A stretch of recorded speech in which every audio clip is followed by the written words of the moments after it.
guys, I'm Allison. Just a quick reminder, I'm the CEO and co-founder of Know Your Crew, which is a digital team building company.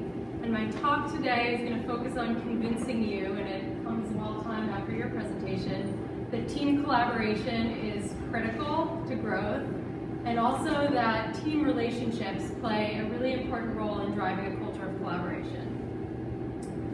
So just to kind of set the stage on where the collaboration comes into play, we took a look at innovation, or where the focus of innovation in HR has been over the past few decades. And to kind of sum it up really quickly, we've evolved from thinking about innovating around automation and talent management to focus on innovation around engagement and people management. And the critical moment that we're in today, which is the team collaboration moment, is thinking about how our organizations structured today. Teams have become really the building block, or networks of teams are really the building block of organizations.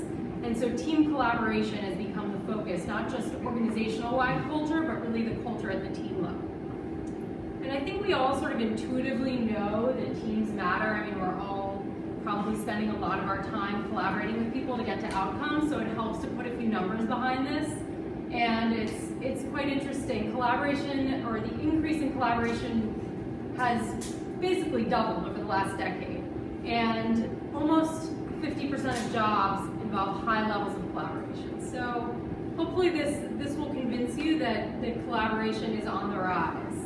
And it's interesting to think about what organizations are doing, especially when it comes to driving team building or team collaboration. And sort of the traditional thing we all think of when it comes to team building is, the trust fall, the offsite that happens maybe once or twice a year. And when we think about today's team, the sort of modern team that's distributed, diverse, using digital tools, interdisciplinary, some of these classic team building methods don't hold as much weight or relevance.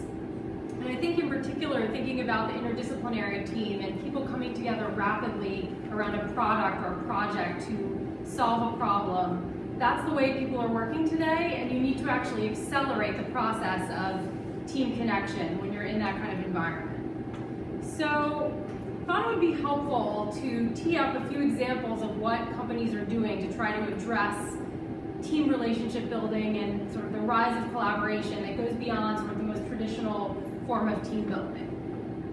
One of those examples comes from the company that I worked for before, What If, and I think this is a really fun example that's also something you guys could take home and try the next day. So they did something called 10 Things About You. So before an employee actually came to work on their first day, they would submit 10 kind of fun, unexpected facts about themselves. And these would be posted in the bathrooms. So when you were in the bathroom, you could actually entertain yourself with looking at the 10 things about either the people that were joining or who had recently joined the company. And the really amazing thing, and I remember this from my first day at the company, people found those points of commonality with the information you shared about yourself. So, I used to be a softball pitcher and as well as an aspiring fiction writer, and I had two different individuals come up to me and say, hey, do you want to join the softball team? Or, let's talk about books. And it just is this amazing feeling of connectivity from day one. And the second example that I wanted to share is from Buffer. They're a social media content management platform, and they're a highly distributed remote team, so I think very representative of this sort of modern team that's not all co-located in the same office. And they've implemented something that they call the Buffer Pair Call.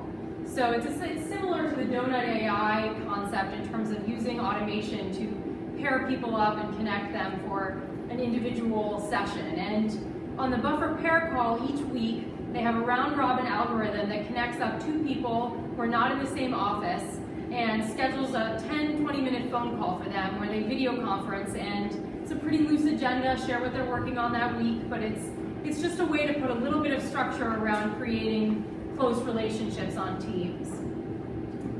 So what kind of sits behind these examples? And you guys might be thinking, how can I start to implement some of this thinking in the teams that I work with or the teams that I manage?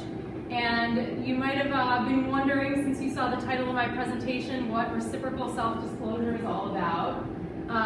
So this is sort of the research that sits behind relationship building. So there's something called social penetration theory, and this is all about how do people become vulnerable and comfortable with someone else over time. And reciprocal self-disclosure is really all about sharing about yourself and having someone else share and reciprocate. And you can sort of imagine this is almost like an onion where the outer layer is more superficial. So you're sharing, classic icebreakers, things like facts about where you're from, who you are, do you have pets? And then as you get closer, or you get closer to the center of that onion, you're actually getting deeper. And you're able to share things that are more about who you are, what matters to you, what your values are. And the important thing with the reciprocal self-disclosure is that it's a two-way street. So it's not just one person sharing and nothing coming back. And also that you're not forcing people to go to that center place of vulnerability before the relationship has reached that point.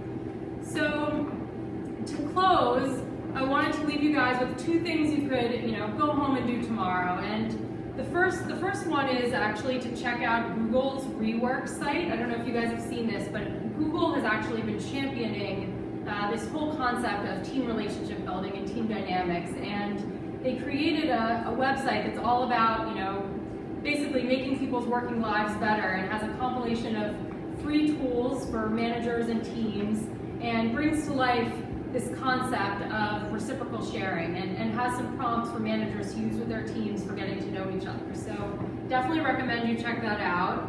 And then I would be remiss in not mentioning Know Your Crew, my product for my company, which is all about questions. And we've actually used this social penetration theory and reciprocal self-disclosure as the sort of guiding framework around how we built our product.